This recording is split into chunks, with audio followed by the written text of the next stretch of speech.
Hi everyone! Today we are reading a very fun book called If I Ran the Rainforest by Dr. Seuss. I thought what better place to read today's story than in the trees. I'm sitting here in my kids' treehouse and I thought it was the perfect spot for us to read the story. Alright, you ready? If I Ran the Rainforest.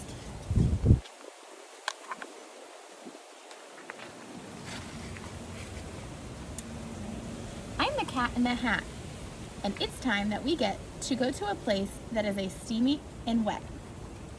It is a rainforest. The reason is clear: about 100 inches of rain falls each year.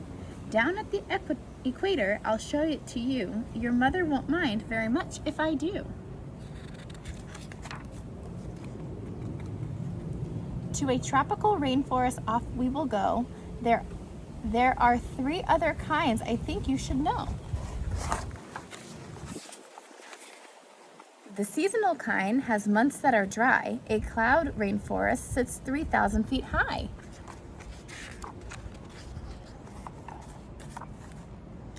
A mangrove rainforest grows on the coast. Rain falls on the tropical rainforest most. Dear Sally and Dick, for your information, the reason it's rainy is called transpiration. Transpiration means plants lose water through pores in their leaves. Warm, wet air rises into the sky, and wet air cools and forms rain clouds.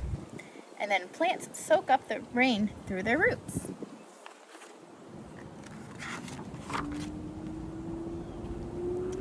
A rainforest has 4 floors, you might say. We'll visit each one, so please step this way. My umbrella-vator will give the best view. To the uppermost floor, it will take me and you.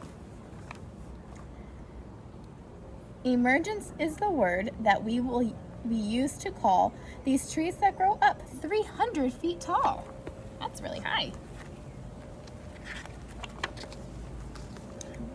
They might be quite tall, but I'm here to report their roots don't go deep, but they'll still give support. Buttress roots grow above ground like a fan to keep trees from falling. That is nature's plan. Who makes their home here? Those who might like heights best. See the type of roots that grow on top of the ground? Those are butt trees.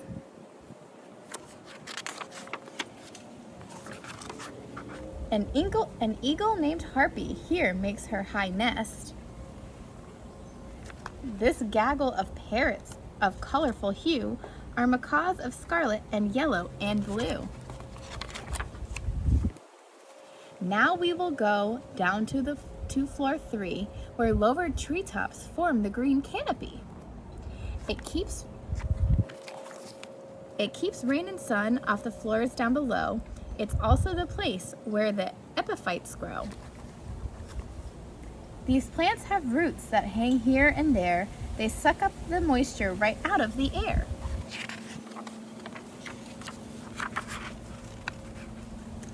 We've got howler monkeys that live on this floor, lianas, sloths. Sloths move really slow. We've got toucans. All right, the canopy is the most crowded of spots.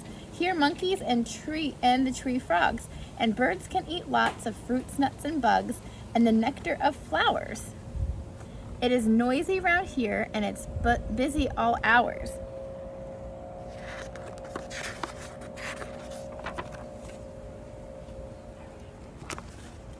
Some animals here I have just found live their whole lives without touching the ground.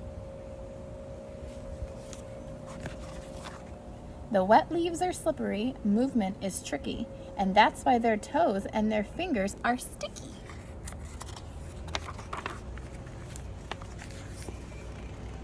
In the canopy, hark, the hummingbirds hum. Over 200 kinds, that is quite a large sum. The hummingbird sips at the nectar from blooms. From flower to flower, it flits and it zooms.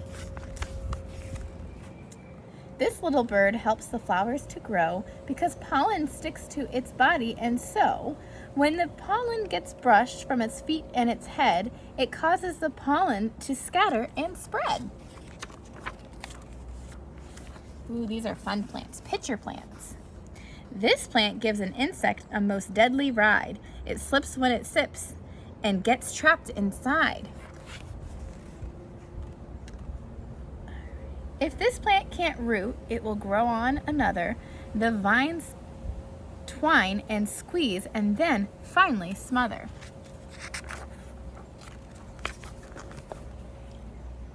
The understory is the next stop, floor 2. I'm afraid not much sun can make its way through. These vines and ferns grow where it's dim and it's hot. Spider monkey lives here and the wild ocelot.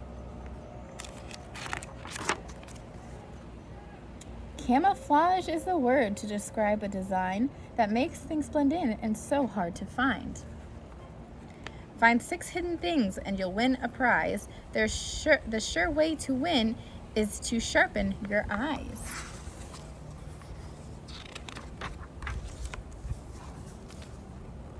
Last stop, the first floor. The doors open wide, and when we look out, it is quite dark outside. Is anyone home? At first, you'd say not. There's mostly leaf litter, dead plants, and some rot. But jaguars prowl, snakes slink and they slither, insects and spiders creep yon and hither. Now look even closer and you will find among the life here is our own humankind. For thousands of years they've lived here unharmed. They've hunted and some of them even have farmed. They know where to find the food for a meal. They know which plants are poison. They know which plants will heal.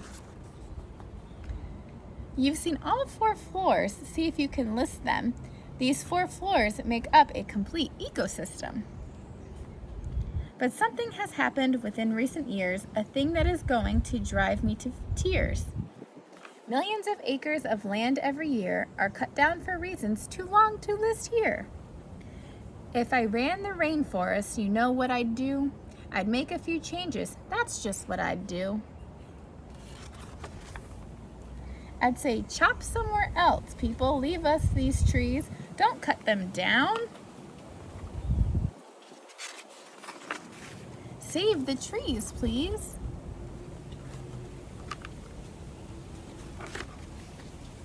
All right, that's the end. What would you do if you ran the rainforest?